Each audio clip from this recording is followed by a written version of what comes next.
Fine. So the topic for today is CV, जिसे कि हम रिज्यूमे भी बोलते हैं.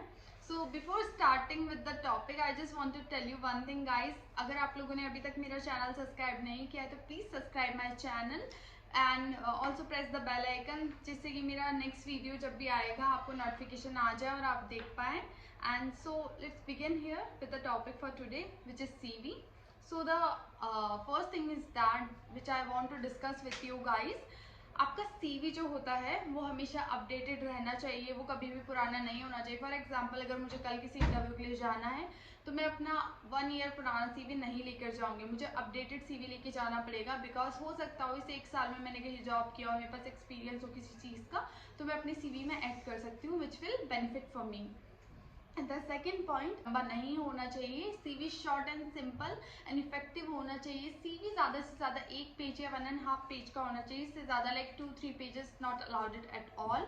And the third thing is that आपकी सीवी में जो भी इंफॉर्मेशन होती है वो ट्रू होनी चाहिए. कुछ भी इंफॉर्मेशन फेक या फॉल्स नहीं होनी चाहिए. You can not copy paste your CV from other CV. So please be genuine with your CV, जिससे कि ऑब्वियसली आपको बेनिफिट होगा अगर सब कुछ ट्रू होगा तो. And the other thing is that आपका CV इफेक्टिव होना चाहिए. तो उसके लिए I will share some point with you guys कि आप अपना CV कैसे इफेक्टिव एंड इम्प्रेसिव बना सकते हैं. बिकॉज इंटरव्यूअर के पास जस्ट 10 to 15 सेकेंड्स होते हैं हमारे CV को देखने के लिए, and on the basis of CV they starting judging us. So let's begin here. So CV का जो फर्स्ट टॉपिक होता है, CV में सबसे पहले आप ये ध्यान रखिए कि आपका email ID and contact number सबसे ऊपर हो, जहाँ पे आपका नाम होता है. CV में सबसे टॉप पे आपका नाम बिग लेटर्स में होना चाहिए, बोल्ड वर्ड्स में. उसके अलावा नाम के जस्ट नीचे आपका कॉन्टैक्ट नंबर होना चाहिए जो कि स्टार्ट हो. आप अपना कोई भी पुराना कॉन्टैक्ट नंबर ना दें, आप जो इन यूज़ में है वही कॉन्टैक्ट नंबर दें. एंड ऑल्सो आपका जीमेल एड्रेस. जीमेल एड्रेस का भी आप ध्यान रखें कि सबसे पहले अगर आपको किसी को कांटेक्ट करना है तो वो आपके जीमेल पर ही आपको मेल करेंगे, तो वही ईमेल आईडी दें जो कि अभी आपके पास हो, जिसका पासवर्ड वगैरह सब आपको पता हो, जो आप यूज़ कर रहे हो, ताकि कोई भी मेल आए तो क्विकली आप उसे देख पाएँ एंड रिवर्ट बैक कर पाएँ. आफ्टर दैट आप वहाँ पे आपके phone number and email address के नीचे आप अपना एड्रेस मेंशन कर सकते हैं, जो प्रेजेंट एड्रेस है. If you are doing job anywhere तो आप जहाँ रह रहे हैं रेंट पे वहीं का एड्रेस मेंशन करें, not your home town address. And second thing, the first point, career object. So just think carefully कि अगर आप किसी भी फॉर्म के लिए अपना करियर ऑब्जेक्ट लिखना चाह रहे हैं तो क्या है. For example, my career object to work in a challenging environment where I can grow my abilities through hard work and team player. So यहाँ पे मेरा जो करियर ऑब्जेक्ट है वो ये है कि मैं एक चैलेंजिंग एनवायरनमेंट जहाँ पे मुझे रोज़ रोज़ नई चीज़ें सीखने को मिले, मैं वहाँ काम करना चाहती हूँ, जिससे कि मेरी कैपेबिलिटीज़ बढ़े, मुझे हर रोज़ कुछ नया सीखने को मिले और मैं एक अच्छी टीम लीडर बन पाऊँ.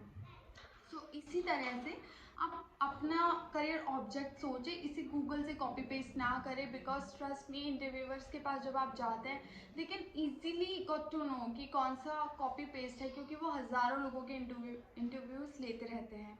And after that the second point, professional experience. if you have any experience with any aviation industry, hospitality industry, for example अगर आपके पास कहीं का भी एक्सपीरियंस है कि आपने किसी होटल में फ्रंट ऑफिस पे 3 मंथ्स का वर्क किया है या 3 मंथ इंटर्नशिप की है, तो you should mention it there. आप वहाँ पे उसको इजीली मेंशन कर सकते हैं, तो वो आपके लिए बेनिफिशियल होगा. एंड फॉर एग्जाम्पल मैं अभी एयरलाइन इंडस्ट्री में वर्क कर रही हूँ, तो मैंने अपने CV में ये मेंशन किया कि I am working for this company for 2 years and presently working. So आप इस तरीके से मेंशन कर सकते हैं. एंड इन द वीडियो के लास्ट में मैं अपना CV अपलोड कर दूंगी वीडियो के साथ अटैच करके, तो easily you can see my CV and उस अकॉर्डिंग आप बना सकते हैं अपना CV. And the third point is that professional qualification. इसमें आपको ये बताना है कि जैसे आपने कॉलेज में बैचलर्स किया है, मास्टर्स किया है या आपने कोई डिप्लोमा किया है, तो आप वो पॉइंट मेंशन कर सकते हैं. After that also in this point, professional qualification में you can add your college also and course duration period कि आपने for example मैंने BSc किया है, तो I did my BSc between 2016 to 2019. so मैंने वो वहाँ पे मेंशन किया है, तो उसी तरीके से आपने कोई भी मास्टर्स या बैचलर्स कोर्स किया है तो आप उसका सेकेंड पॉइंट में कोर्स ड्यूरेशन टाइम भी मेंशन कर सकते हैं. And after that the next point is educational qualification. And after that the next point is educational qualification.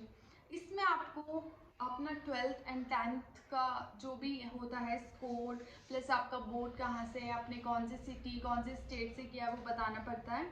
So first आप अपना हायर सेकेंडरी है उसका लिखिए कि आपने कौन से ईयर में किया है, प्लस कितना परसेंटेज के साथ आप पास आउट हुए हैं, प्लस आपका बोर्ड कौन सा था एंड आपने कौन से सिटी कौन से स्टेट से किया है, तो आप वो वहाँ पे एक सिंपल सी लाइन में पूरा मेंशन कर दें.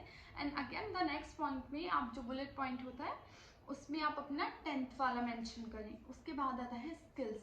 The next point is skills. तो गाइज आप ये ध्यान रखें, स्किल्स में आप भी कुछ भी उठा के गूगल से कॉपी पेस्ट ना करें.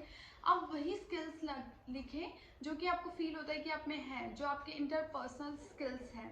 For example my skill is open communication. मैं किसी से इजीली बात कर सकती हूँ, मैं हेजिटेट नहीं होती हूँ. तो उसी टाइप से जो स्किल्स आप में एक्चुअल में है आप वही लिखें. एंड बिकॉज इंटरव्यू के दौरान आपसे क्वेश्चन किया जा सकता है कि फॉर एग्जांपल आपने कोई भी स्किल लिख दिया है तो ये कंपनी के लिए कैसे फ़ायदेमंद है, and also just prove them कि आप में स्किल है.